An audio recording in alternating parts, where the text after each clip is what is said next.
안녕하세요.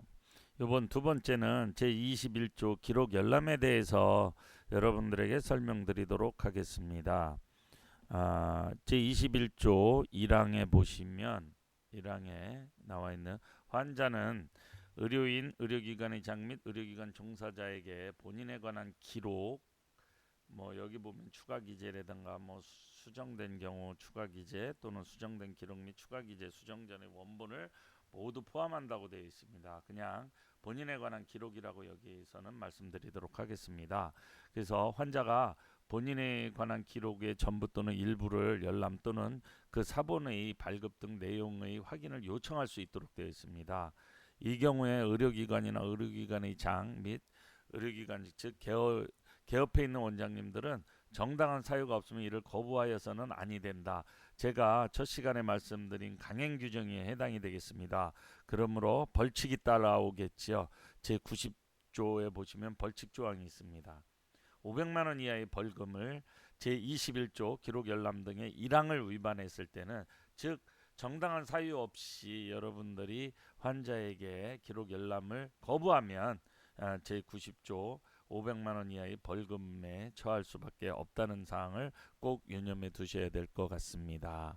다음은 두 번째 조항으로서 의료인, 의료기관의 장 및 의료기관 종사자는 환자가 아닌 다른 사람한테 환자에 관한 기록을 열람하게 하거나 그 사본을 내주는 등 내용을 확인할 수 있게 해서는 안 된다고 되어 있죠.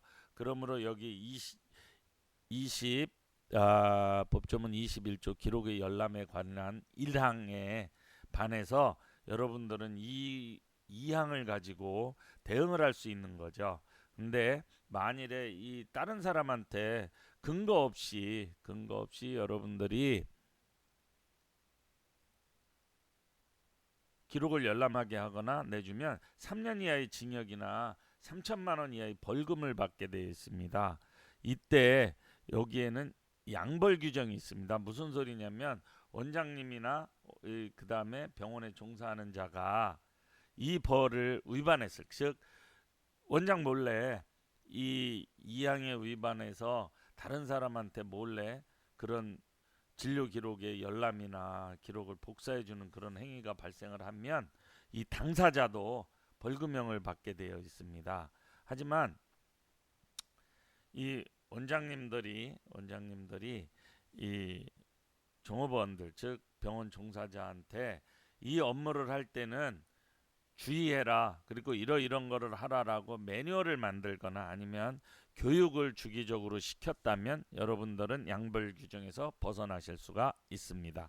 즉 이 2항에 보면 그 기록 열람을 이나 기록을 다른 제3자에게 제공하지 못하도록 되어 있는데 그런데 만일에 병원 종사자가 이것을 위반하고 다른 사람한테 제공했다면 원장님도 처벌을 받을 수 있지만 원장님이 이런 건 하지 말라고 계속 교육을 시키고 제일 좋은 거는 여러분들이 이런 매뉴얼을 만들어서 그 종사자한테 사인을 받아 놓는 겁니다. 자, 이런 거는 하지 말라. 그러면 여러분들은 양벌 규정에서 벗어나실 수가 있게 되겠습니다. 다음은 제2항에도 불구하고 이 의료기관의 장 또는 이제 그 원장님들이 이런 어느 하나에 해당이 되면 그 기록을 열람하게 하거나 그 사본을 교부하는 등 내용을 확인할 수 있게 해줘야 됩니다. 근데 환자의 진료를 위해서 불가피하다고 인정한 경우에는 안 내줘도 된다라고 되어 있습니다. 그래서 환자의 배우자, 직계 존속, 비속, 환자의 배우자 및 직계 존속, 비속, 그 다음에 배우자의 직계 존속이 모두 없는 경우에 형제 자매한테도 이 기록을 열람하거나 기록을 복사해 줄 수 있습니다. 또 배우자의 직계 존속이 환자 본인의 동의서와 친족 관계임을 나타내는 증명서 등을 첨부하는 등 보건복지부령으로 정하는 요건을 갖추어 요청한 경우에는 여러분들은 내주게 돼 있습니다. 즉 불가피한 경우가 아니라 환자한테 내주게 돼 있고요. 그 다음에 환자가 지정하는 대리인 즉 실손보험사나 아니면 손해사정인 같은 데서 이제 아마 여러분들 경험을 많이 해보셨을 거예요. 병원에 와서 환자 본인의 동의서나 대리권이 있음을 증명하는 서류, 그러니까 대신 발급해 주라라는 서류를 첨부해서 가지고 오면은 내주게 되어 있습니다. 또 환자가 사망하거나 의식이 없는 등 환자의 동의를 받을 수 없을 때는 환자의 배우자나 직계 존속 비속, 그다음에 형제 자매,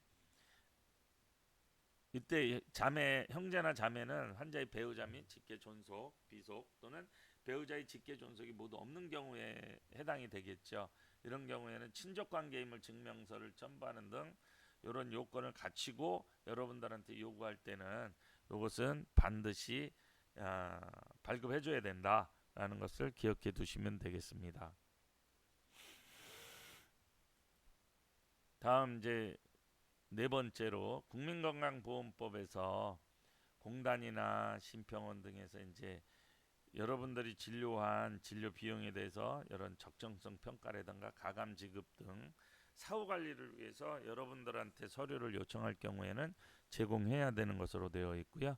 그다음에 의료급여법에 의해서 이제 의료 보장을 하는 시군구 구청장이 되고 군수가 되고 시장이 되겠죠. 그래서 이런 데라든가 이제 국민건강보험단, 심평원 등에서 급여 비용의 심사나 지급, 사후 관리 또는 수급권자 확인을 위해서 그 진료 기록에 대한 열람을 요청하면 해주게 돼 있고요.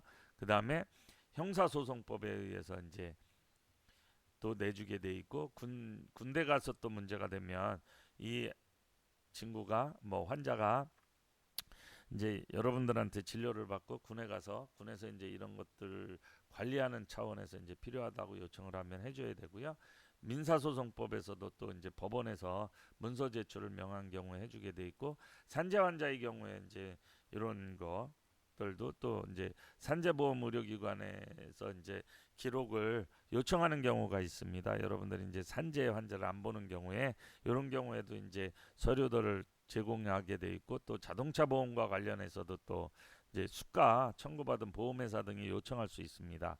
그 다음에 병역법에서 이제 병역 판정 검사하고 관련해서도 또 이제 질병이나 심신장애 확인을 해야 되잖아요.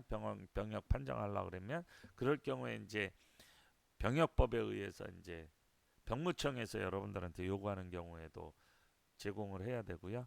11번째 학교 안전사고하고 관련해서 또 이런 것도 기록 열람, 그다음에 고엽제하고 관련해서 그다음에 이제 의료 분쟁 조정하고 관련해서 이제 의료사고 피해 구제 때문에 여러분들한테 요청하는 경우에도 있을 수 있고요.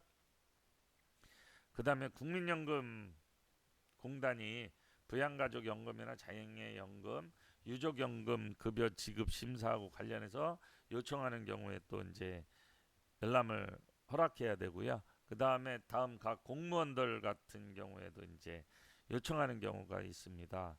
이런 것들을 여러분들이 쭉 제가 말씀드리는 1항부터 쭉 이렇게 사립학교 교직원 연금법에 의해서 장애인 복지법의 감염병 예방 및 관리에 관한 법률에 의해서 그 다음에 국가유공자하고 관련된 법률에 의해서도 여러분들한테 요청을 할 수 있습니다. 이 17가지를 매뉴얼로 만들어서 아마 원무과에서 접수하거나 그 다음에 그런 서류 발급과 관련된 부서에 나누어 주고 교육이 되었다라는 사인을 꼭 반드시 받아두시고 여러분들이 정리를 하시면 여러분들은 양벌 규정에서 벗어나실 수가 있습니다. 다음 진료 기록을 보관하고 있는 이제 의료기관이 여러분들이 이제 의료기관이나 진료 기록이 이관된 보건소에 근무하는 의사나 치과의사, 한의사 등이 본인이 직접 진료 안 했음에도 이제 대개 이제 여러분들이 폐업을 하면 진료기록부를 보건소에 이관하게 되어 있습니다. 근데 요새는 이제 그 진료기록부들이 너무 양이 많고 관리할 수 없기 때문에 폐업한 사람한테 관리하도록 떠넘기는 경우가 상당히 많이 있습니다. 근데 이제 대부분 환자들은 병원이 없어지면 그 기록을 어디다 요청을 하게 되냐면 보건소에 요청을 합니다. 그럴 경우에 이제 환자의 과거 진료 내용들을 이제 확인을 해줘야 되는데 그런 것들을 근거로 과거에는 보건소에다가 이런 진료 기록부들을 10년 동안 보관을 하고 있었는데 요새는 이제 너무 양이 많아서 이제 개인한테 맡기는데 보건소 근무하는 의사가 그 맡겨진 진료 기록부에 준해서 그런 것들을 이제 기록을 열람할 수 있도록 해줘야 하고 있습니다. 그 다음에 이제 제1항, 제3항 또는 4항의 경우에 즉 원장님들이 전자서명법에 따라서 이제 전자문서로 이제 보관을 하는 경우에는 이제 그런 전자문서에 대해서 내용을 확인하게 할 수도 있습니다. 그렇게 해서 이제 제 21조 진료 기록의 열람에 대해서 말씀드렸습니다. 요것들을 다 참고하셔서 여러분들이 대응을 하시면 절대로 문제가 생기지 않을 겁니다. 예, 감사합니다.